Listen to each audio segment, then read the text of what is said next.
Smart city പദ്ധതി കേരള സർക്കാർ പിന്മാറുന്നുവോ? ടീകോമിന് വൻ തുക നൽകാൻ കേരള സർക്കാർ ശ്രമം.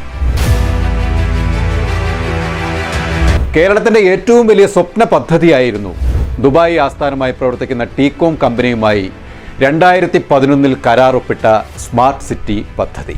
ആഗോള നിക്ഷേപം കേരളത്തിലേക്ക് കൊണ്ടുവരുമെന്ന പ്രഖ്യാപനത്തോടെ തുടങ്ങിയ സ്മാർട്ട് സിറ്റി പദ്ധതിയിൽ നിന്നും പിൻവാങ്ങുന്ന കമ്പനിക്ക് ഖജനാവിൽ നിന്നും നഷ്ടപരിഹാരം കൊടുക്കണമെന്നാണ് ഇപ്പോൾ സർക്കാർ പറയുന്നത്.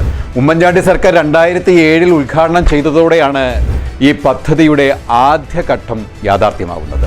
LDF അധികാരത്തിൽ കയറി 2 ടേം ഭരണത്തിൽ തുടരവേ നാളിതുവരെയായിട്ടും അവരുടെ മറ്റു പ്രഖ്യാപനങ്ങൾ പോലെ തന്നെ ഇക്കാര്യത്തിലും പ്രഖ്യാപിത ലക്ഷ്യങ്ങൾ ഒന്നും പാലിക്കാൻ കഴിയാതെ ഈ പദ്ധതി തന്നെ പ്രതിസന്ധിയിലായ സാഹചര്യത്തിലാണ് പ്രധാന പങ്കാളികളായ ടീകോമിന് നഷ്ടപരിഹാരം നൽകാനുള്ള തീരുമാനത്തിലേക്ക് സർക്കാർ നീങ്ങുന്നത്. അത് എന്തിനെന്നാണ് കേരളം ഇപ്പോൾ ചോദിക്കുന്നത്. 69 ലക്ഷം ചതുരശ്ര അടിയിൽ 10 വർഷം കൊണ്ട് പൂർത്തീകരിക്കുകയും 9 ലക്ഷം യുവാക്കൾക്ക് സ്ഥിരം തൊഴിൽ എന്ന വൻ ഉദ്ദേശത്തോടെ കൊണ്ടുവന്ന പദ്ധതിക്കാണ് സർക്കാർ തന്നെ ഇപ്പോൾ തുരങ്കം വെച്ചിരിക്കുന്നത്. ടീകോം കമ്പനി ഉടമ ബാജി ജോർജിന് കേരള ഖജനാവ് മുട്ടിച്ചിട്ട് വേണോ അർഹതയില്ലാത്ത നഷ്ടപരിഹാരം കൊടുക്കാൻ? പ്രതിപക്ഷ നേതാവ് VD സതീശൻ രാവിലെ പത്രസമ്മേളനത്തിൽ ഉന്നയിച്ച ചോദ്യങ്ങൾക്ക് ഉത്തരം പറയാൻ IT വകുപ്പ് തലവനും കേരളത്തിന്റെ മുഖ്യമന്ത്രിയുമായ പിണറായി ബാധ്യസ്ഥനാണ്. സ്മാർട്ട് സിറ്റി വിവരാവകാശ നിയമത്തിന് കീഴിൽ വരില്ല എന്നാണ് ഇപ്പോൾ പറയുന്നത്. അതെന്തുകൊണ്ട്? ജനങ്ങളുടെ അറിയാനുള്ള അവകാശമാണ് സർക്കാർ നിഷേധിക്കുന്നത്. ഇക്കാര്യത്തിൽ വൻ അഴിമതിയാണ്, അത് പുറത്തു കൊണ്ടുവരിക തന്നെ ചെയ്യുമെന്നാണ് പ്രതിപക്ഷം ആവർത്തിച്ച് പറഞ്ഞത്.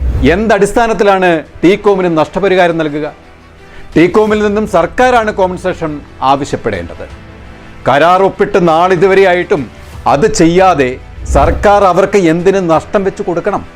246 ഏക്കർ സ്ഥലം വെറുതെയിട്ട് കരാർ ലംഘനവും വാഗ്ദാന ലംഘനവും നടത്തിയ കമ്പനിക്കെതിരെ നടപടിയെടുക്കാത്തതിൽ ദുരൂഹതയുണ്ട് എന്ന് രമേശ് ചെന്നിത്തലയും പറഞ്ഞു. 246 ഏക്കർ തിരിച്ചെടുത്ത് സ്വന്തക്കാർക്കും ഇഷ്ടക്കാർക്കും കൊടുക്കാൻ വേണ്ടിയുള്ള ഗൂഢ നീക്കമാണ് ഇതിൻ്റെ പിന്നിലെന്നാണ് പ്രതിപക്ഷം ആരോപിക്കുന്നത്. ഇത്രയും കാലം മെല്ലെപ്പോക്ക് നയം സ്വീകരിച്ചതിനെതിരെ എന്തുകൊണ്ട് മുഖ്യമന്ത്രി അന്വേഷിച്ച് നടപടിയെടുത്തില്ല? ടീകോമുമായി ഉണ്ടാക്കിയ കരാറിൽ സമയബന്ധിതമായി പദ്ധതി പൂർത്തിയാക്കുന്നില്ലെങ്കിൽ നഷ്ടപരിഹാരം ഈടാക്കാം എന്നിരിക്കെയാണ് ആ കരാർ കാര്യങ്ങൾ മറച്ചുവെച്ച് സർക്കാരിൻ്റെ ഈ തീരുമാനം.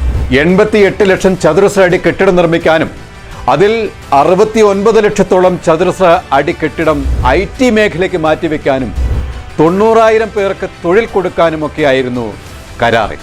എന്നാൽ ആ കരാറിന് ഘടകവിരുദ്ധമായാണ് കമ്പനി നീങ്ങിയത് എന്ന് പ്രതിപക്ഷം തുറന്നടിച്ചു. 10% പോലും പൂർത്തീകരിച്ചിട്ടില്ല എന്നാണ് കണ്ടെത്തൽ. 6-7 ലക്ഷം ചതുരശ്ര അടി കെട്ടിടം മാത്രമാണ് പദ്ധതി പ്രദേശത്ത് നിർമ്മിച്ചിട്ടുള്ളത്. കരാർ ലംഘനം നടത്തിയ ടീകോമിൽ നിന്നും ഇങ്ങോട്ട് കോമ്പൻസേഷൻ വാങ്ങേണ്ടതിന് പകരം അങ്ങോട്ട് സർക്കാർ എന്തിന് നഷ്ടം വെച്ച് കൊടുക്കണം? കരാറിന് വിരുദ്ധമായി പ്രവർത്തിച്ച കമ്പനിയെ സംരക്ഷിക്കുന്നത് ആർക്കു വേണ്ടിയാണ്? സർക്കാർ ഉത്തരം പറയേണ്ടിയിരിക്കുന്നു. ഇത് പ്രതിപക്ഷം മാത്രമല്ല, കേരളത്തിലെ പൊതുസമൂഹം ചോദിക്കുന്ന ചോദ്യമാണ്. ഈ ചോദ്യത്തിന് ഉത്തരം തരേണ്ടത് മുഖ്യമന്ത്രിയാണ്. കൂടുതൽ വാർത്തകൾ ലഭ്യമാകാൻ ഞങ്ങളുടെ channel like, share and subscribe ചെയ്യുക. സബ്സ്ക്രൈബ് ബട്ടണിലെ ബെല്ലൈക്കൺ എനബിൾ ചെയ്യാനും മറക്കരുത്.